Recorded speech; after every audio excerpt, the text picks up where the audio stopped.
बैरागी बने तो जग छूटे, सन्यासी बने तो छूटे तन, महाकाल से प्रेम हो जाए तो छूटे आत्मा के सब बंधन। आप सभी को हम शिव भक्त चिड़िया और वाली बूढ़ी माँ की सच्ची कहानी हम आप सभी को सुनाने वाले हैं। दर्शकों, चिड़िया वाली बूढ़ी माँ का मंदिर जो कि गुजरात में स्थित है, यह एक सच्ची कहानी है। दोस्तों, कौन है यह चिड़िया वाली माँ, क्या है चिड़िया की कहानी, आइए जानते हैं इस कहानी के माध्यम से, इस कथा के माध्यम से। एक बात और दोस्तों, अगर आप यह कहानी सुन रहे हैं तो पूरा सुनिए।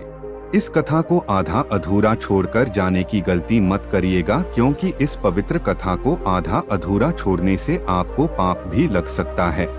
इसीलिए इस कथा को पूरा सुनिए। आप शिव भक्त हैं तो भोलेनाथ का अनादर ना करें। इससे पहले कि हम कहानी को शुरू करें, आप वीडियो को लाइक करके कमेंट में हर हर महादेव जरूर लिखते। भोलेनाथ आपकी हर एक मनोकामना को पूर्ण करेंगे। दर्शकों, प्रीति करो महादेव से, मत मांगो फलदान, तज कर फल की कामना करिए।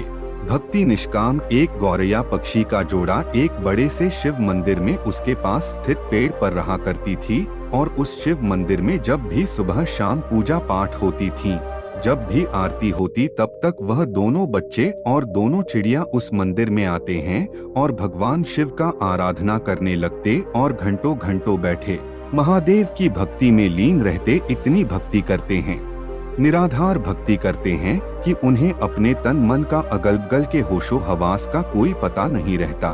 उन दोनों पंछियों का रोज का यही नियम था। सुबह शाम जब भी मंदिर में घंटी बजती, आरती होती, तब वह पक्षी उस मंदिर में पहुंच जाते और भगवान शिव का आराधना करने लगती। उसके बाद अपने बच्चों के लिए और अपने लिए चारा पानी का व्यवस्था करते हैं। उन दोनों पक्षियों का, दोनों चिड़ियों का यही रोज का नियम था। और दोस्तों, उसी मंदिर के बगल में थोड़े ही दूर पर एक बूढ़ी माँ का घर था।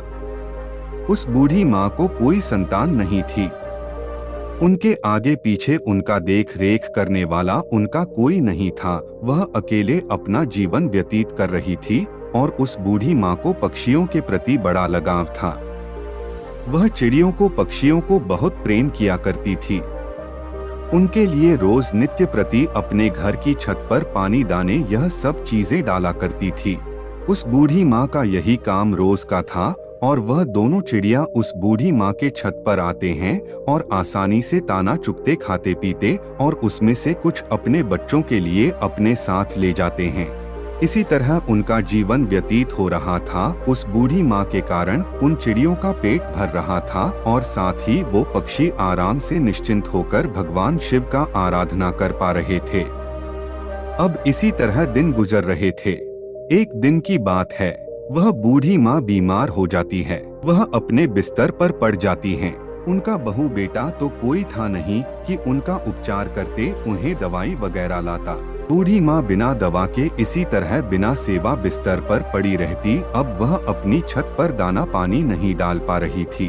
अब जब वह गौरैया पक्षी उसके छत पर दाना चुगने के लिए आते तो वहाँ दाना पानी नहीं देखते हैं, तो वह सोचते हैं कि बूढ़ी माँ कहाँ चली गई, दाना पानी क्यों नहीं डाल रही हैं। इसी तरह 2 दिन बीतते हैं, 3 दिन बीतते हैं। धीरे धीरे वह बूढ़ी माँ कमजोर हो चलती हैं। बिना दवाई दर्पण के एक दिन उनकी मौत हो जाती है। अब जब वह पक्षी देखते हैं कि बूढ़ी माँ का कोई पता नहीं चल रहा है और छत पर दाने भी नहीं डाला जा रहा, तो वो घबरा जाते हैं और बहुत ही परेशान होते हैं और उस बूढ़ी माँ को पूरे गांव में आसपास ढूंढने लगते हैं, खोजने लगते हैं। खोजते खोजते दोनों थक जाते हैं, तो उसमें से जो मादा गोरियां थी वह अपने पति से कहती है, स्वामी, बूढ़ी माँ का कोई पता नहीं चल रहा है।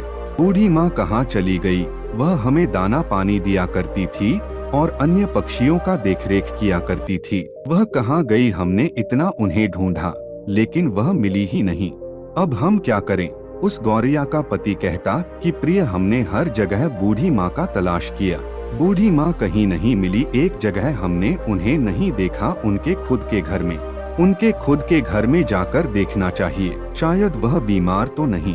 अब यह कहने के बाद वह गौरैया पक्षी बूढ़ी माँ के घर चले जाते हैं और जब अंदर जाकर देखते हैं तो बूढ़ी माँ अपने बिस्तर पर लेटे हैं। उनके शरीर में कोई हलचल नहीं। उनके चेहरे पर, उनके बदन पर मक्खियां भिनभिना रही थे। वह पक्षी अपने पंखों के फड़फड़ाहट से उन मक्खियों को हटाते हैं, बूढ़ी माँ को जगाने की कोशिश करते हैं, लेकिन उनके शरीर में कोई हलचल नहीं। अब गौरैया का पति कहता है कि प्रिय बूढ़ी माँ अब इस दुनिया में नहीं रही, उनकी मृत्यु हो चुकी है।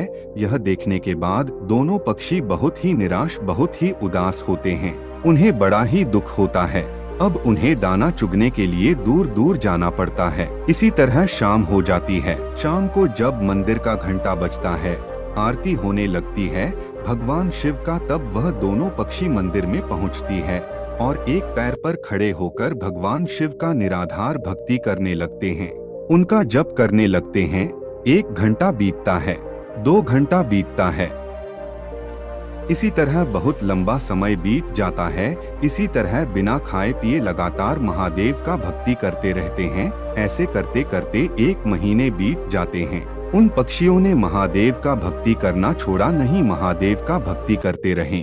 यह चीज देखकर महादेव भोलेनाथ बड़ी ही प्रसन्न होते हैं और उन पक्षियों को दर्शन देते हैं और कहते हैं, हे गौरैया, तुम्हें क्या चाहिए? तुम जो मांगोगे मैं वह दूंगा।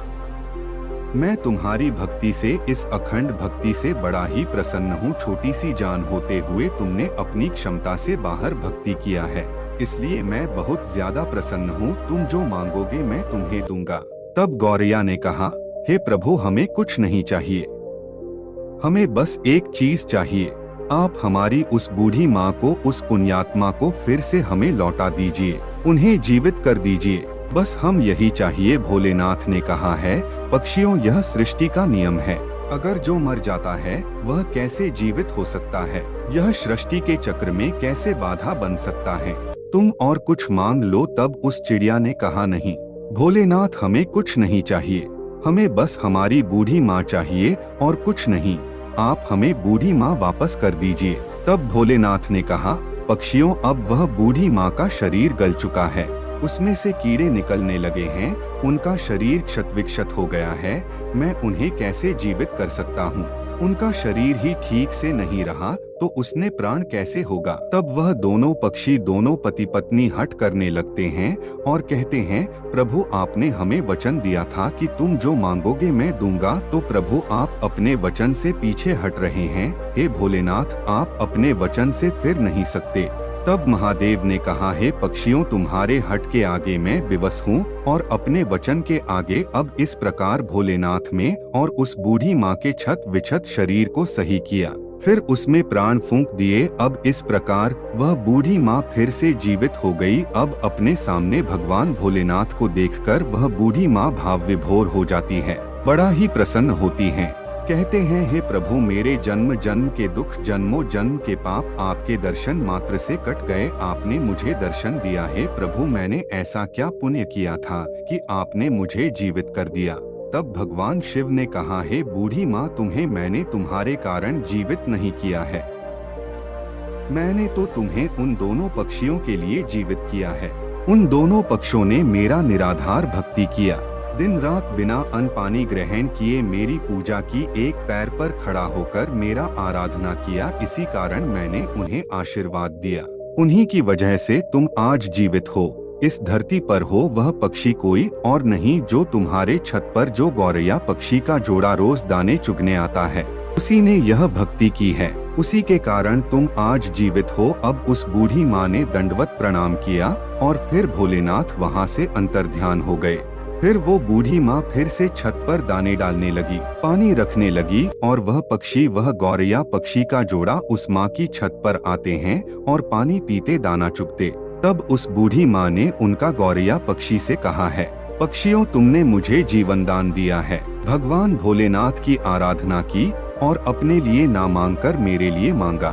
हे पक्षियों, मैं यह चाहती हूँ, तुम मेरे घर पर, बस तुम मेरे घर पर ही वास करो और नित्य प्रति मेरी आंखों के सामने रहो। अब यह सुनने के बाद उस बूढ़ी माँ का प्रस्ताव वह दोनों पक्षी स्वीकार करते हैं और उस बूढ़ी माँ के घर आकर रहने लगते हैं। इसी प्रकार दिन बीतने लगते हैं और उस बूढ़ी माँ का चर्चा गांव-गांव में फैलने लगता है, दूर दराज तक फैलने लगता है कि एक बूढ़ी माँ है जो मर कर भी जीवित हो गई और उनमें अजीब सी शक्ति आ गई है। अब इसी तरह उस बूढ़ी माँ के पास धीरे धीरे करके एक एक लोग जिनको कोई दुख रोग होता है उनके पास आता और अपना कारण बताता। बूढ़ी माँ भगवान भोलेनाथ के नाम पर पूजा पाठ कर दिया करती, तब उन लोगों का दुख दूर हो जाया करता। धीरे धीरे लोग ठीक होने लगे। अब उस बूढ़ी माँ का ख्याति दूर दूर तक फैलने लगा। दूर दूर से लोग उस बूढ़ी माँ के पास अपना इलाज कराने, अपने तकलीफों को दूर करने के लिए आया करते हैं। अब इसी प्रकार बहुत दिन हो जाता है और वह बूढ़ी माँ जीवित उसी स्थान पर अपनी उसी घर पर समाधि ले लेती हैं। आज उसी समाधि स्थल पर उस बूढ़ी माँ का एक भव्य मंदिर है। वह मंदिर गुजरात में स्थित है। चिड़ा वाली बूढ़ी माँ के नाम से वह मंदिर जाना जाता है। उस मंदिर पर आपको गौरैया पक्षी का जोड़ा हमेशा देखने को मिलेगा और दोस्तों उस मंदिर की बहुत दूर दूर तक ख्याति है। लोग कहते हैं किसी को भी कोई तकलीफ रहता है, कोई शारीरिक कष्ट रहता है, कोई रोग रहता है तो वहां जाने पर, भक्ति करने पर, पूजा पाठ करने पर वह तकलीफ हो, रोग ठीक हो जाता है। प्रिय दोस्तों, एक गौरैया पक्षी ने उस बूढ़ी माँ को कैसे अपने अखंड भक्ति से जीवित कर दिया। भोलेनाथ कृपा से वह बूढ़ी माँ जीवित हो गई। वह बूढ़ी माँ लोक कल्याण करने लगी। तो दोस्तों, हमें इस कहानी से सीख मिलती है, हमें कभी किसी दूसरे पर निर्भर नहीं रहना चाहिए। दोस्तों, जब तक बूढ़ी माँ जीवित थी वह दोनों पक्षी उस माँ पर आश्रित थे। उनके मरने के बाद पक्षी तेल मिलाने लगे कि हमें भोजन कहाँ से मिलेगा। अब इसी कारण उन्हें कष्ट होने लगा, क्योंकि उन्हें आदत नहीं था दूर-दराज से भोजन खोजने का। उन्हें रखा रखाया भोजन मिल जाया करता था। इसलिए कभी भी कठिन परिस्थिति आने पर हमें अपने आप को तैयार रखना चाहिए। हमें किसी के अन्य के भरोसे नहीं रहना चाहिए। आज वह व्यक्ति मेरे लिए है, कल नहीं रहेगा तो मैं अपने आप को कैसे संभाल लूंगा। यह सोचना चाहिए कि हम अगर भगवान का सच्चे मन से निराधार भक्ति करेंगे तो हमें उस भगवान का दर्शन जरूर होगा, तो हमारे पाप जरूर कटेंगे, हमारा दुख अवश्य दूर होगा। बस जरूरत है तो मन में सच्ची श्रद्धा की, सच्ची भक्ति की, जो उस गौरैया पक्षी ने किया। करता करे न कर सके, करता करे न कर सके, करे सो होए। 3 लोक 9 खंड में महाकाल से बड़ा न कोई। तो दोस्तों, उम्मीद करती हूँ आपको मेरी और कहानी जरूर पसंद आई होगी। अगर आपको कहानी पसंद आई है तो वीडियो को लाइक करके कमेंट में राधे राधे, जय श्री कृष्णा अवश्य लिखें। आप सबका बहुत बहुत धन्यवाद।